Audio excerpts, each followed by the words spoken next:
नमस्कार जय जगन्नाथ मुझे मो चैनल स्वागत करछि। बर्तमान ये प्लॉट अच्छी नखरार ग्रांड बजार अपोजिट साइड रे एनएच रु 1 किलोमीटर डिस्टेंस रे प्लॉट टी पाइबे। घरबारी कन्वर्सन प्लॉट देखि पारथिबे। गेटेड सोसाइटी प्रोजेक्ट भीतर डुप्लेक्स भी होईछि।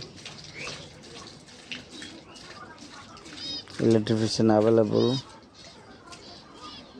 आ भीतर स्कूल भी गोटे अच्छी प्ले स्कूल गोटे अच्छी।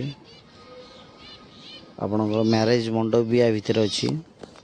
बड़ प्रोजेक्ट यहाँ मेगा प्रोजेक्ट ये बहुत गुड़े लोक घर कर रही। आप देखिपे प्रोजेक्ट रे रोड भी पिचु हो गलानी।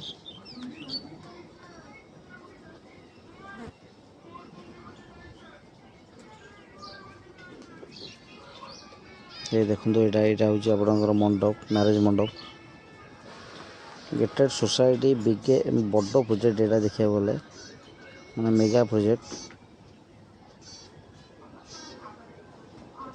रही। आज्ञा जय जगन्नाथ। जो मैंने इंटरेस्टेड अच्छे से कॉल करेंगे।